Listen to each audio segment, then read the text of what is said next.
Today, talking Tennessee football with former VFL Charles Davis. Charles, how are you doing today? I'm doing well, Dan. How about yourself?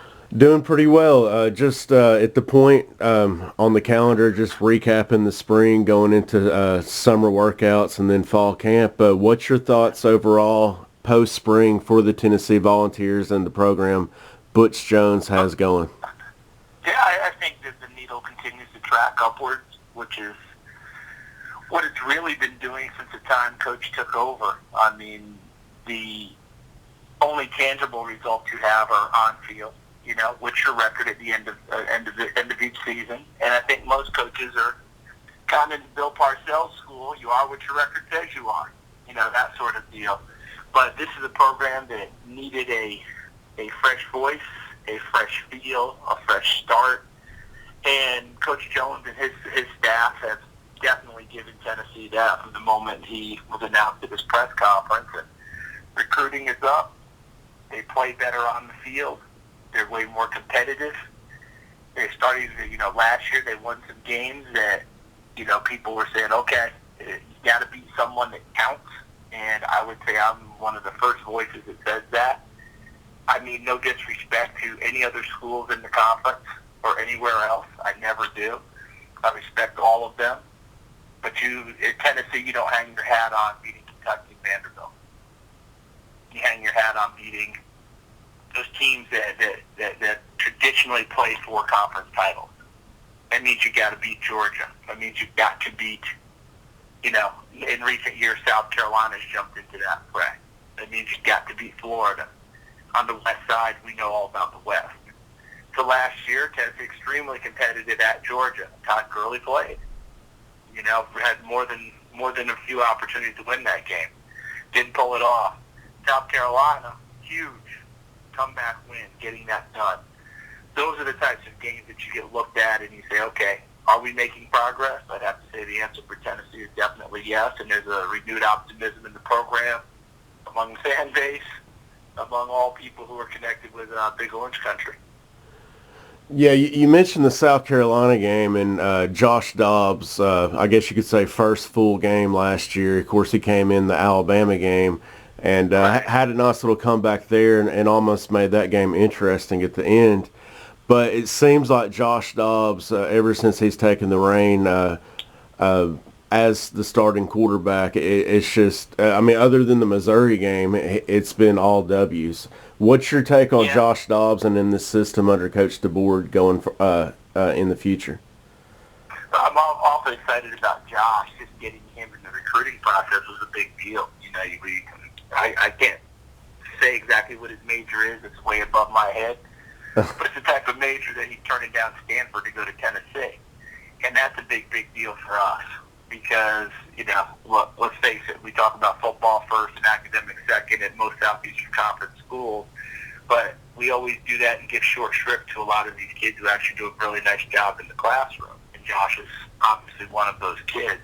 And then the talent and his ability to make plays, both throwing it and running it. I think there were a number of people last year that if there was one thing you would ask questions about, it'd be like, why not Josh Dobbs sooner? Nothing against Justin Worley, not at all. He's a tough competitor. He played hard. Felt horrible when he got hurt last year. But you look at your schedule and you say, okay, getting better down the road, what's going to get us there? More experience for the young kid, playing snaps early. I think they were probably trying to protect him and play a little bit different style early to try and, let the team kind of get its feet up under it because it was so darn young. So maybe there's a thought that you want to have a veteran head leading the squad, and I can understand that. I get that. But now that you got Dobbs out there, it's full go. And it gives Tennessee an opportunity. And people who are in the recruiting process, he's the type of kid that people want to play with.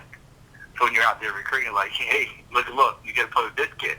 This is what he can do. This is how he can help you at all the other positions you're recruiting. So I think it's a big, big deal. And it gives Tennessee a chance to win. When you have that trigger guy who can make plays always, in all those different various ways, that's a big deal. And gives Tennessee a lot of hope going into 2015 season and beyond.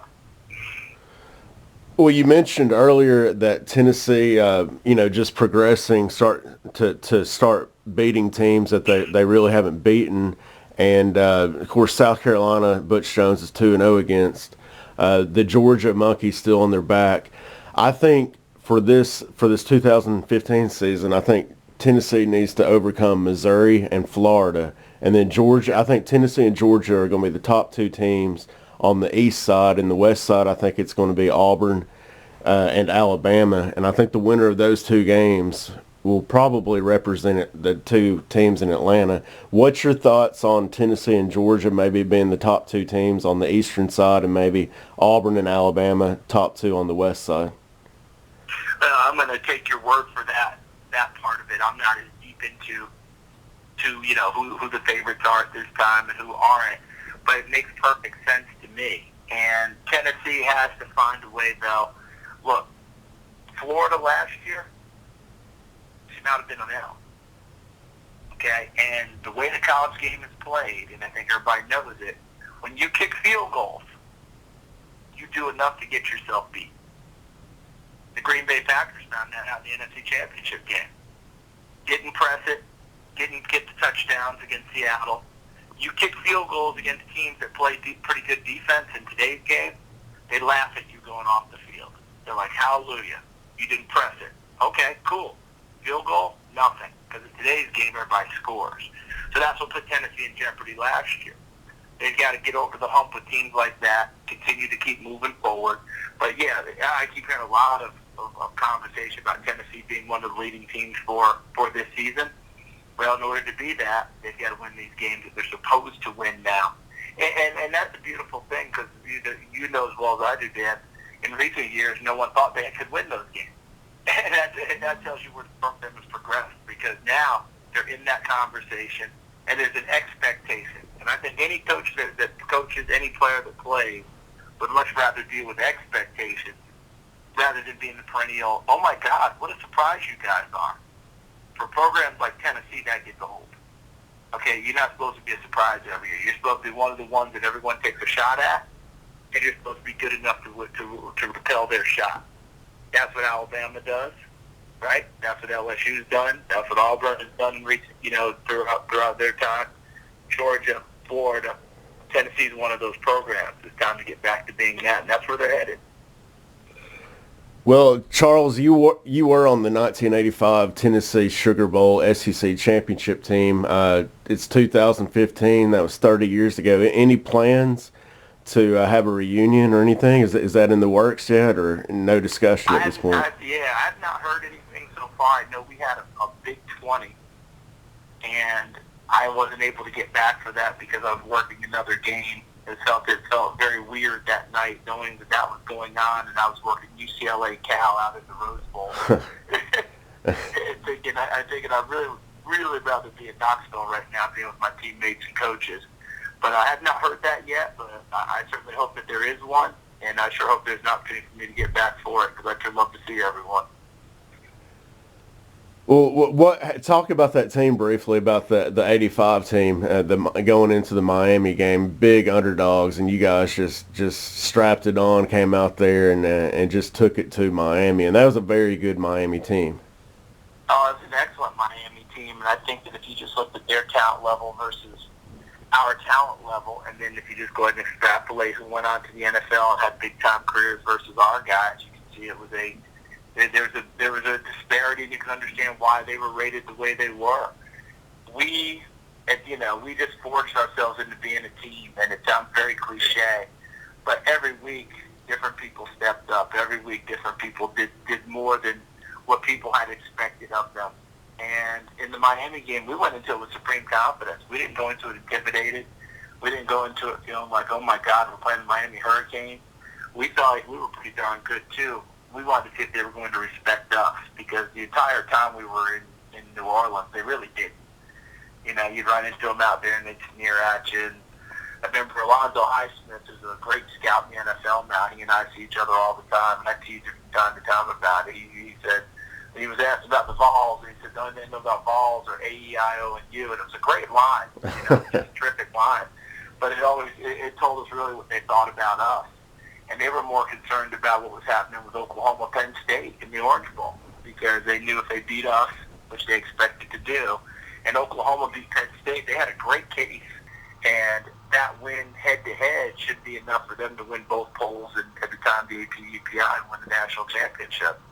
So they weren't as focused in on us as we were on them. And then maybe the worst thing happened to them was, we stopped them on the first drive, and then they got the fake punt and got another drive to a touchdown pass to Michael Irvin. I think they thought it was easy pickings, and they were up 7-0, and it was never the same. And the only thing I can analogize it to, Dan, is you remember Ohio State, Florida a few years ago when Ohio State was a big favorite in the national championship game, right? And then Ohio State turned the opening kickoff, in all the way for a touchdown, and it's almost like all the work the Ohio State coaches have done to convince their kids, hey, we got a tough one on our hands. It went right out the window on the opening kickoff. They looked at those coaches like, you must be crazy. You're going to kill this team. And I think Miami kind of ran into the same thing with us. I'm sure Jimmy Johnson's crew was like, hey, look, this is a good team, blah, blah. And then they score, and they're like, oh, really? And they were never, it was never the same. We took over and dominated. Florida took over and dominated. And it was just as they say, a magical night. But a whole lot went into it being a magical night. Kind of like in acting and TV and movies, those breakout stars you see, like, oh my God, where'd they come from? And then you trace their career, and it took them 20 years to get to that point. It's taken us an entire season to get to that one night, and boy, what a night it was. Well, that was just a great, a well-coached team for Tennessee that Johnny Majors had, with just numerous future head coaches on that team. It was pretty impressive. Yeah, it was. It was a great job by Coach Majors, obviously leading it. Excellent support with a terrific staff. And we as a team, we bought in, and we came, we were there to play. And we were better than we were given credit for, and our confidence kept rising. And just look at, the people who made plays throughout the year. A lot of guys weren't regarded very highly when we started the season, but by the end, you had guys who were All-Americans, like a Chris White, who had never been a starter before. He started the entire year, 9 interceptions, another one in the bowl game. A phenomenal year, one of the great seasons you'll ever see in Tennessee history. Darryl Dickey stepping in when Tony Robinson got hurt. Jeff Powell stepping in at tailback after we lost all of our running backs when they'd been beat up and had to battle through injuries throughout the year. Marco Vanek, who would come in as a high school All-American linebacker and looked like he was never going to really be a player at Tennessee. Moved in at defensive tackle, had a tremendous year. We got contributions from people all over the place. And, you go back and watch the tape and then go back to the preseason depth chart or the spring depth chart. Say, hold on a second. That guy wasn't really listed highly. And off he went. Our starting defensive backfield was decimated. Terry Brown was hurt, couldn't play. Tommy Sims was hurt, couldn't play. These are my brothers, man. We were together for 4 years.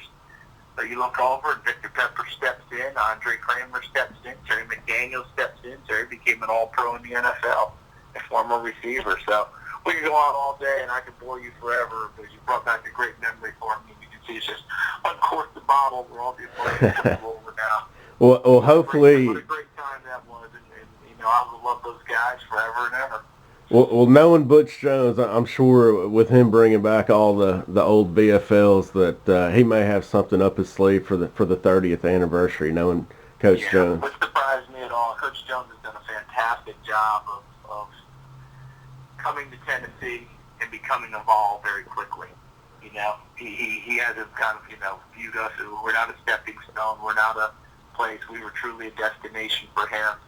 And I think he wants nothing more than to be involved for as long as he possibly can. And he did that really starting with day one. It didn't take long for everyone else. Because I will tell you, all my buddies and teammates like, ooh, Charlie, what are you doing? What do you know about this guy? Well, I've known Butch for a long time, so I was very excited he got the job and knew that he would be a guy that would take care of us and embrace us. So it was a pretty good deal for all of us. And I don't think there's a guy out there now that's not a Coach Butch Jones fan. Right. I guess the last thing I want to talk to you about is Bowling Green first game. Of course, it was supposed to be UT and UAB at the Titan Stadium in Nashville at LP Field. You do a lot of NFL stuff on the NFL Network. 6 UAB guys got placed on NFL teams, 2 of them drafted.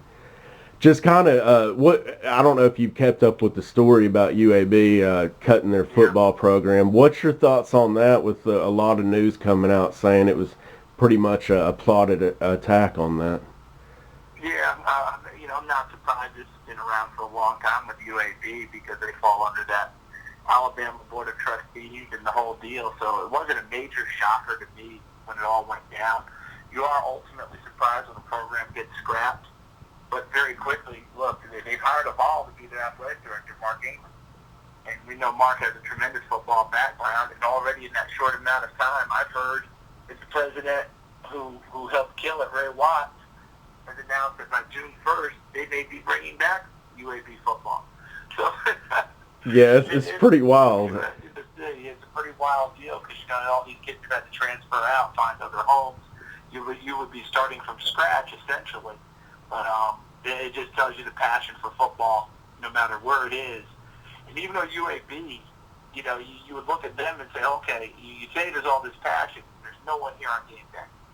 So where's all this passion now coming from? Where were you before? Well, maybe if they get a second opportunity, they'll demonstrate it a little bit better. Well, that's exactly right. And, of course, we were talking about all the VFLs, coming back under Coach Jones's watch. And like you mentioned, Mark Ingram, long snapper, 95, 96 teams alongside Peyton Manning. He's got the football background, so maybe he can start stepping up talking football to Ray Watts because $6 million plus raised by UAB people speaks volumes. And now it's time for Mark Ingram to remember his playing days because he made a joke at his press conference saying he didn't remember playing at Tennessee. So maybe he can elevate on that. Yeah, I think that he will, and I would bet that during his interview process, football was a big part of the conversation. I don't think you could have an interview process at UAB and not talk to the incoming AD about whether they would have a plan. Do they think it's viable? Blah, blah, blah, blah, blah. Mark is well-schooled. He's worked very hard to get to this point in his career, and he deserves this opportunity. And I certainly hope he will be the guy who will have a great opportunity to bring back football and affect that kind of change at UAB in a very short amount of time. I'm really, really happy for him. It's always great for me to see Vols out there doing their thing and us spreading our influence all across the country. Well, Charles, it's always great to catch up with you. You're awesome to watch on TV on the college side and the NFL side, and of course the Tennessee background talking ball football with you. So it's always great to catch up with you. Well, thank you very much. Thanks for having me. And it's always a blast to talk about the good old days and make an old man feel a little bit younger. So I appreciate that from you. Thanks a lot, Dan.